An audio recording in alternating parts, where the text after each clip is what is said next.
రాష్ట్రంలో రైతుల సాగునీటి కోసం బీఆర్ఎస్ అయితే పోరాటానికి సిద్ధమైంది. దీనిపై మాట్లాడడానికి మనతో పాటు మాజీ మంత్రి జగదీష్ రెడ్డి ఉన్నారు. చెప్పండి, ముఖ్యంగా నాగార్జున సాగర్ ఆయకట్టు రైతుల విషయంలో మీరు ఏం చేయబోతున్నారు?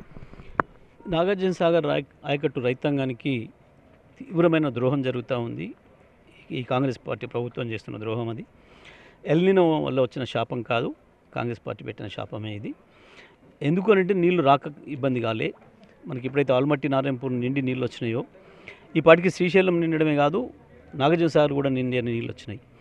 కానీ ఆంధ్రప్రదేశ్ అక్రమంగా పోతిరెడ్డిపాడు ద్వారా ఏదైతే జలదోపిడి చేస్తుందో దానివల్లనే ఇవాళ మనకు ఇంకా పూర్తి నీళ్ళు రాకుండా, ఇది రైతు సంక్షేమం ఎట్లయితుంది వాళ్ళ సంక్షేమం తప్ప, వాళ్ళ సంక్షేమం ముఖ్యమంత్రి సంక్షేమము, మంత్రుల సంక్షేమం కొరకు మాత్రమే ఇవాళ ఆంధ్రప్రదేశ్కు నీళ్ళు అప్పచెప్పినరు. వీళ్ళ ఎల్లెలకల వన్నారు. ఇది స్పష్టంగా కనబడుతుంది. వీళ్ళ సంక్షోభం నుంచి బయటపడడం కొరకు, వీళ్ళ రాజకీయ సంక్షోభాల నుంచి బయటపడడం కొరకు రైతుకు సంక్షోభం సృష్టిస్తున్నారు. ఇది ప్రకృతి తెచ్చిన సంక్షోభం కాదు, ఎల్నినో తెచ్చిన సంక్షోభం కాదు. ఏం సంక్షోభం? ఎటువంటి ప్రభుత్వం ప్రశాంతంగా పనిచేస్తుంది? ఏం సంక్షోభం ఉందనుకుంటున్నారు మీరు? ఇవాళ ఈ 22A అనేది అయితే పెట్టినరో, భూహారతి ఏదైతే పెట్టినరో, ఆ భూహారతి అనేది ఇవాళ వీళ్ళను ఒకనికి కొట్లాటలు పెట్టింది.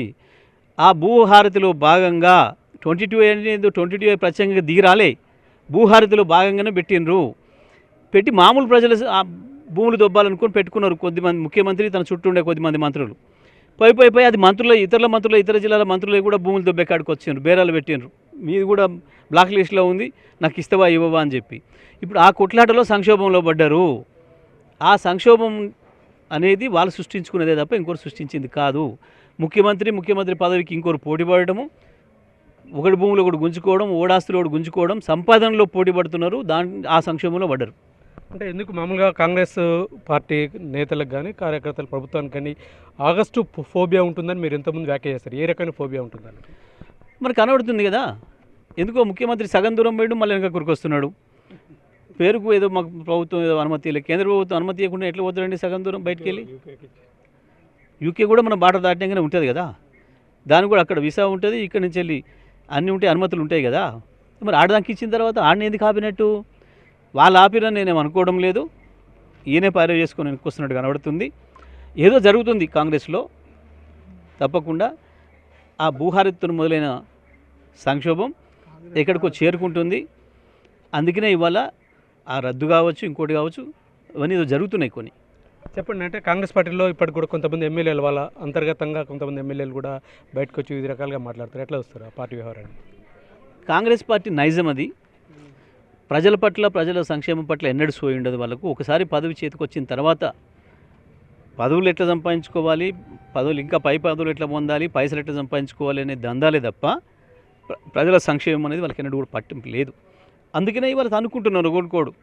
కొంతమంది మంత్రులు బయట చెప్తలేరు కానీ లోపల చెప్పి ఏడుస్తున్నారు. అరే స్వయంగా నా భూమి గుంజుకుంటారా వాడు ముఖ్యమంత్రి తమ్ముడు వచ్చి అని ఓడి చెప్తున్నాడు. ఇంకో మంత్రి వాళ్ళు అన్న వచ్చి నా మంత్రి నాది గుంజుకున్నాడు రాబాయ్, నన్ను కూడా అవి బ్లాక్మెయిల్ చేస్తున్నాడు రాబాయ్ ఇంకో మంత్రి చెప్తున్నాడు. చాలా జిల్లాల మంత్రులు చెప్పుకొని ఏడుస్తున్నారు. ఎమ్మెల్యేలు బహిరంగం అవుతున్నారు, మాకు ఏం దొబ్బరిస్తలేరు, అంత మంత్రులే తింటున్నారు, పలానా ఇద్దరే 2 కుటుంబాలే తింటున్నాయి, 3 కుటుంబాలే తింటున్నాయి అని చెప్పి ఇంకో ఎమ్మెల్యేలు చెప్తున్నారు. ఇదంతా కనబడుతుంది.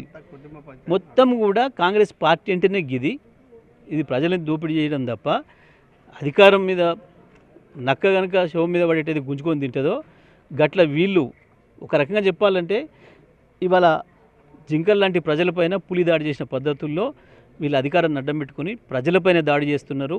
వీళ్ళ ఆస్తుల సంపాదన కొరకు పోటీ పడుతున్నారు వీళ్ళు. Thank you. మొత్తం మీద అంటే ప్రజల శ్రేయస్సును మర్చి కేవలం దోపిడీ చేయడం లక్ష్యంగా పెట్టుకుని కాంగ్రెస్ పార్టీ నేతలు ఆ విధంగా ప్రభుత్వం ముందుకు సాగుతుందని చెప్తున్నారు. ఇప్పటికైనా ఆ దిశగానే సీఎం రేవంత్ రెడ్డి కూడా అమెరికా పర్యటనను వెనక్కి తగ్గించుకొని రిటర్న్ వచ్చారని చెప్పి కూడా జగదీష్ రెడ్డి ఆరోపిస్తున్నారు. Camera person కుశాల్తో Revan, TV9 Nalgonda.